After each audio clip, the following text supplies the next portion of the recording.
other sanctuaries are members of the Global Federation of Animal Sanctuaries. Okay? And there's 2 pages of those. Alright, now, Carole Baskin and Wayne Pacelli developed the Global Federation of Animal Sanctuary. And when they did, and don't ask me how I got this, but I got over 500 documents out of their office. Okay? And part of that document, I don't know if this computer has Adobe on it or not. These 2 documents right here are their 25-year plan. Okay. And it spells it out by the year of how they plan by passing all these laws and everything else to get big cats out of every zoo in America but theirs. Okay. And how they're going to profit $500,000 a year more by doing this. Okay, so this is just a big old marketing plan for them, alright?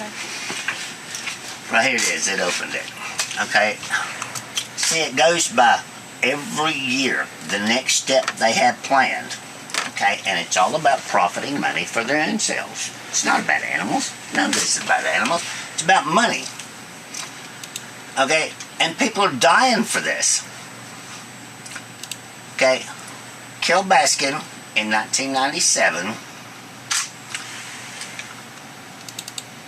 had a husband who was a millionaire. Okay, his name was Don Lewis, and she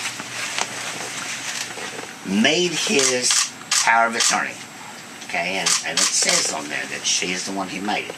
All right, and it doesn't say upon my death. It says upon my disappearance, and a man disappeared. And to this day, you know, there was a big old story in People magazine. To this day, his children believe that she ground him up and fed him the towers. Just why nobody can find any remnants of it. Okay, and her son was the sheriff at that time, who refused to DNA test the meat grinder. So it's, oh yeah, okay. This is a horrible industry. Okay, so you'll never convince me. And do you remember 3 years ago when the guy in Ohio let his animals out and killed himself? Terry Thompson. Right. Okay. Terry Thompson was a friend of mine. He'd have never done that. Okay. But to this day, you'll never convince me that they didn't kill him. Okay. Why did he kill himself with a cop's gun? The gun that was found next to his body was registered to a police officer. But that was all swept under the rug. Okay. But I testified during the hearings, Senate hearings, and yep, sure did. And the Global Federation of Animal Sanctuaries is the only one exempt in the state of Ohio. Okay, it was so pushed by Wayne Pacelli and the Global Federation of Animal Sanctuaries. Okay, now comes the money laundering. Okay, the Global Federation of Animal Sanctuaries and its members are the only ones in this entire country getting $250,000 contracts from Governor Kasich to move their animals to the Global Federation sanctuaries at $250,000 a pop. Okay, and there's 3 contracts in here that I have copies of for you. Okay, there, and there, of how this taxpayer money is being laundered to the Humane Society of the United States to the tune of $6.5 million. Okay, so don't tell me there's no agenda here. Okay, this is big money. So how did you get these documents? I'm good. You're good. Okay. I have a lot of friends in a lot of places. Okay. Okay, and everything I'm telling you, I have proof to back this up. Okay, this is just not a conspiracy. Alright? And we're even going into Jack Hanna, who helped push this bill. Here's some emails between him and Carole Baskin. Okay, using mentally retarded children in a fake rescue to raise money on TV. Pretty pathetic when you get down to all this, how all this works. Okay, so there's 2 emails in here between Carole and Jack Hanna, setting up fake rescues and using mentally retarded children to do this. Now, let's get down to why you're here, inspection reports and USDA violations. If you have on your website, and you're a member of the Global Federation of Animal Sanctuary, you have a free pass by the USDA. Because the whole game is to shut down public contact and interaction with animals. Okay, that's their whole goal. Now, I just recently got written up for several things. And by God, I'm not ashamed of it either. Because I have one of the nicest private zoos in the country. I got written up for a dead mouse on my sidewalk. Okay, the USDA comes out here and tells me I have to put poison traps around to control the rodents. How the hell am I supposed to know where the hell they die? Are we supposed to put tracking collars on them? Okay, I got written up for just this last inspection for trees over my perimeter fence that are growing over my perimeter fence, and they claim that affects the structural sound of a perimeter fence. Okay? I saw that you only had like some minor. It's all stupid shit. Yeah. Okay, but what their goal is to build a case against you. Okay, and let it build up to 80 or 90 violations, and then they're going to take me to court, which I'm going to enjoy. Because they just got done taking 2 people to court, and all that got kicked out of court because a USDA inspector is not a licensed engineer. So how do they know what structurally sound is and what structurally sound isn't? Okay, and it just goes on and on. All right, but I even included in here for you some copies of inspection reports to show you. This one right here is inspecting big cat rescue. Okay, let me go back one because I got ahead of myself. This is my inspection report. Actually his. But it's here. Got written up for the trees over the perimeter fence by my inspector. And my same inspector went to Big Cat Rescue and gave her a perfect inspection report when, in fact,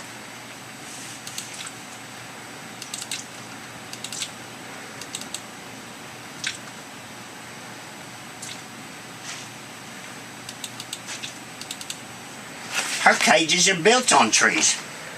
Now what the hell's the difference between structurally sound of a perimeter fence and my animals getting out if a storm knocked the fence down and a storm knocking down the whole goddamn cage? But she got a free pass because she's against private ownership and public contact. That's their agenda. Now, I understand that you take some of the baby tiger cubs and you use them at like for photo shoots and things at fairs and things like that? Not anymore. Not anymore? Okay. I haven't done that in years. Okay. And I didn't quit because of the animal rights people, but that's our next lawsuit, is we have to, by law, turn in an itinerary, okay, of where we travel. And then they turn around and give it to Peter and Humane Society of the United States. And they're already on our clients before we ever get there. The USDA gives the itinerary? Okay. They give the itinerary to every circus, we have to turn that in. That's the law. Okay? And then they turn around and give it to Peter and the Humane Society of the United States. And they're already harassing your clients to get your shows canceled before you ever get there. Okay, but I quit traveling in 2011, and it wasn't because of the animal rights people. That's because of employees. You can't get people to come to work anymore. Okay. It was more of a hassle. So it's a staffing issue? Yeah, I actually quit my tour.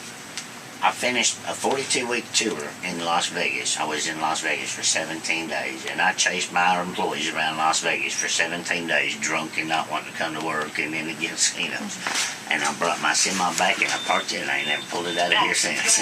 Okay. And that's why I quit touring. But I used to tour. Yeah. I used to tour doing, okay. And it wasn't all photos, okay? And see, that's the misconception that the animal rights people give. I put on a 2-hour magic show. We let people interact with the babies. And the goal behind that, and granted, there's people out there that are just using animals to make money and take photos. I ain't gonna deny that. But my show was about, if I could put a baby tiger on the ground and you can get in a cage and love on a baby tiger, you're gonna help me save the rainforest a whole lot more than if you never met a tiger. Okay? Because me and you will never afford to go to India or Africa or Asia and see what is happening to their environment. So if I can put a tiger in your lap and get you to fall in love with that baby tiger, you will care more about where he comes from than you ever did before. And there's nobody that can deny that.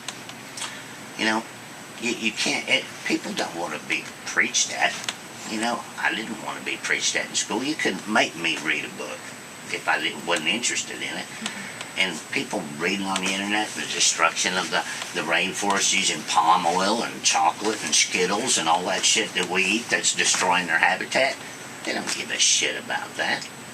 But when you fall in love with that baby tiger, and now you know that you're destroying his habitat, you care a little bit more. And that was my purpose of doing it. So you say it's for educational purposes? You bet. Raising awareness? Okay. You bet. Hands-on education. Who wants to read a book about anything? Now I understand there's an effort underway now that the USDA is talking about, maybe like restricting that more, like the interaction with the cats, with the public. You know what doesn't make sense about the USDA is they right now have a restriction on cubs between 8 and 16 weeks old. Okay. An 8 and 16 week old tiger. I can show you a more aggressive little 9-week-old tiger than I can put you in with a 6-month-old tiger that has already went through that biting stage and wanting to just ankle bite you the whole time and be a whole lot safer. The USDA has no clue what they're talking about. Okay, I can't let you play with a 17-week-old tiger, but I can let you ride an elephant. Where the hell does that make sense? They don't regulate chimpanzees either. I can let you interact with a 20-year-old chimpanzee. I'm sorry about the flies. That's all right. They're looking for warm places to stay. Yeah. But I can't let you interact with a 17-week-old tiger. This is not about right or wrong. This is not about common sense. This is about the HSUS has infiltrated the USDA to the point for this one sole agenda. It's all about tigers. We have too many tigers in America. Is what all the shit you read on the internet. If we have too many tigers in America, why is Carole Baskin and Pat Craig, the two head people of the Global Federation of Animal Sanctuaries, shipping them in to raise money? A heartfelt story that we had to rescue a tiger from a circus in Peru raises money. Okay? We don't have too many tigers in America. They're bringing them in. But if they can convince the general public that don't know any better that we have too many tigers in America, it's a money-making deal. Do you realize the Humane Society of the United States makes $500 million a year? I know they make a lot of money. Yeah, this is profit. This. You know, he flies around in a private jet. He's got a mansion. The money's not going to animals. I live in a farmhouse that's falling apart. But every dime that I make goes to these cages and the care of these animals. Now, do you breed the tigers? I do breed. And why do you do that? Because I have one of the best bloodlines in this country. And I work, and I don't just breed the breed. I work very closely with the National Institute of Health and Texas A&M University on our genetics. And what have we proved? Okay. The funny thing is you can get online and look up White Tiger Genetics, Texas A&M. They took samples from 19 facilities of white tigers. And another one of the best scams on the internet that Carole Baskin and Wayne Pacelli puts out there is all white tigers are inbred to be white. Okay. Took 19 blood samples from 19 different white tigers of 19 different facilities. And Carole Baskin was one of them. One of them were related. Okay, because it's a scam. It's an easy scam. Let's convince the public that a white tiger is inbred to be white. And we can make money doing that. Okay? Well, it's all false. Okay? And I am the leading expert of hybridization of big cats. Okay? I'm the only one on this entire planet who has bred tigers, ligers, tigons, and I'm the only one in America with lions. Ligers? Okay, so that's like a lion and a liger. A lion and a liger, right. Okay. Why have I done this? Okay, and this is part of what I work with genetics people. Alright. It proves several things. One, genetically all big cats are the same, or they couldn't breed and produce offspring. Okay. Two, it proves that genetically hybrid animals are stronger than purebred animals. Put that in simple terms for you. Go to the dog pound and get a mutt dog. Take him home, get run over twice, feed him rat poison, he never needs to go to vet. Why? Because genetically he's stronger. Half of America that have purebred animals are constantly at the pet store buying special diets because their stomachs are ragged, they got skin allergies, something's wrong because genetically they're too weak. Okay, they've been bred too long. So there's a lot of research in my breeding and what we do here. Yes, there's more tigers in America than there is in the wild. That should be a good thing because our wild is destroying them by the day. You know, where is Wayne Pacelli or PETA trying to raise money to save elephants? You know, hell, I've raised thousands and thousands of dollars and sent it to Africa for rhinos and for elephants. Do you realize that we are poaching 96 elephants a day on this planet? Nobody gives a shit. We're killing the tigers at the same rate. I've had world leaders from India and Nepal fly over here and sit and talk with me. As a matter of fact, just Saturday, okay, the Congress of Nepal wants me to fly over there and sit down with the Prime Minister in May of Nepal to figure out how to make their zoo more like this zoo, where people can interact and care about the tigers that are in their own country wild. So do you sell the animals that you breed here? We donate them. You donate, okay. Right. This is not about money. This is about two things for me, okay? Where do you see most tiger accidents happen? In AZA zoos. Okay. You know, we had an accident here a couple of years ago. We work with tigers. You know, either accept it or get the hell another job. Oklahoma City Zoo had a lady lose her arm with a taper. Okay?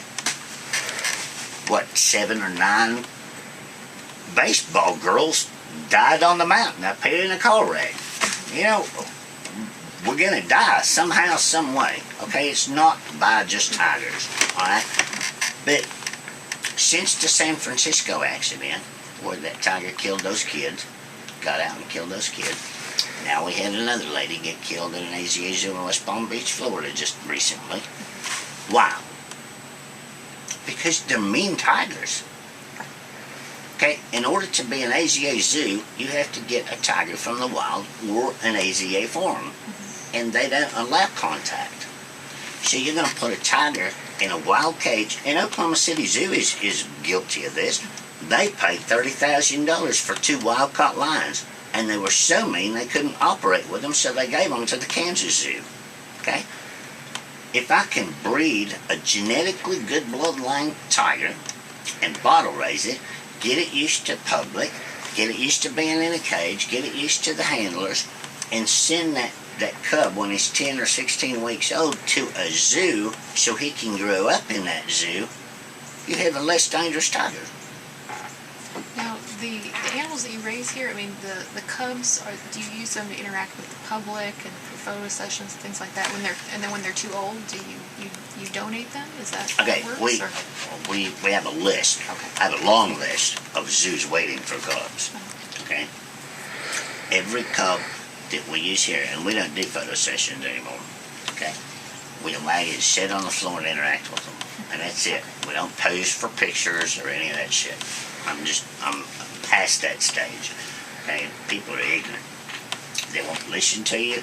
They want to squeeze them, and it's just not good. I'm over it. Okay, but anything that we use here for interaction, and again, it's a bloodline choice. Okay, we only breed the bloodlines that we want.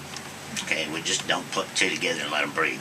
Okay, so if I want to have a litter of Indonesian tigers, okay, if I keep one of them, I need to be able to have that one not related to another one that I have. So, you know, we ship them either out, or if the bloodline that I need to keep here, we keep them here. So there's really no easy way to answer your question to that. We keep some of our photo, you know, our interaction cubs here, but we keep them here because of the bloodline. And we do a lot of swapping. We just got in 3 cubs last week from a zoo over in South Carolina because I needed his bloodline. And we shipped him one of ours out of our bloodline. And the whole idea is to keep the genetics better, because and they're going to be gone in a while. In 10 years, you're not going to see a wild tiger. So, captivity, unfortunately, if I could turn 220 of my tigers back loose in India and Asia, I would love to. But unfortunately, that will never happen because A, our government won't let us, and B, their government won't let us, because if we turn a tiger loose, I applied for a permit in Oklahoma to release 11 black bears that were perfectly capable of surviving in the wild. Why did I get turned down? Because if they go into town and they hurt somebody, they're going to sue the state of Oklahoma because we released a black bear that hurt somebody. Same way in Nepal, same way in India. Nobody wants that responsibility. So they're trapped in a cage. But all we can do is make them as comfortable in a cage as we can. Is there anything else you want to show me? Or? Well, I mean, there's a lot on here for you. Okay. And I can take this with me? You can. Okay. Okay. Here's some fraudulent checks that are raised for purposes that they don't even have. Okay. And I mean, you can funnel through here and look at the crap. Here's the power of attorney for the missing guy. Now, what do you say about humane about that? That's what he lives in. It's a small cage. And this is HSUS approved. But my 2-acre pens aren't. For the pond. Have you wanted to get accredited by them? Hell no. No. Okay. If that man walks in here, I'll put a bullet between his eyes, and you can quote me on that. All right.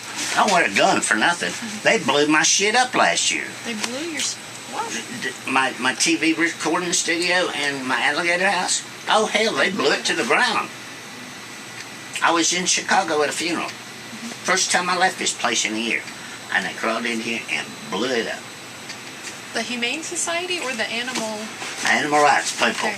I mean, we have our ideas, and we're working on that in federal court right now to subpoena some emails and some Facebook messages, but sooner or later I'll tie it all together. You bet. Because I have my TV studio, you know, I broadcast 5 nights a week, and I'm very vocal. I'll put it out there, whether you like it or not.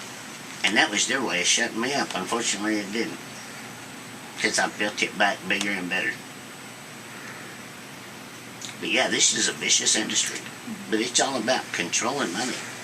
And to just show you real quick, this place here is another one of Wayne Pacelli's favorite places. Okay? And there's pictures of Wayne Pacelli and them all together here.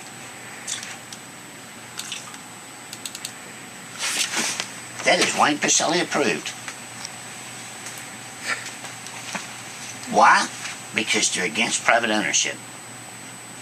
If I can get anything through your head today to understand anything,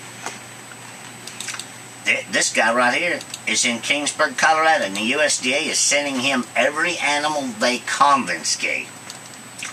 Alright? This is exactly what tigers and lions need to live in. Concrete coverts in the ground in the middle of snow country, Colorado. Where the hell is natural in that?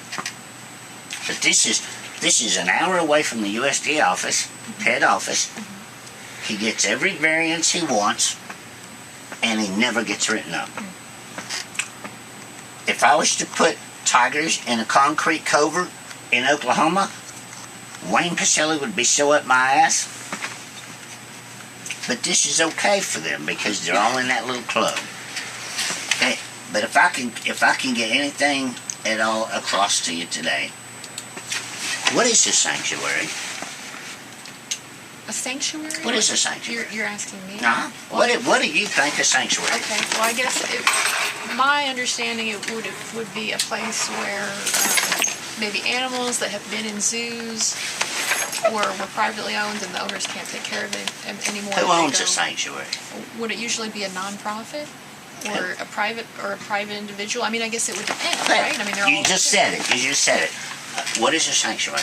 A sanctuary is a private owner with a hoarding problem and a God complex, and has filed an $850 thing with the IRS to get the rest of the world to fund their hobby. That's a sanctuary.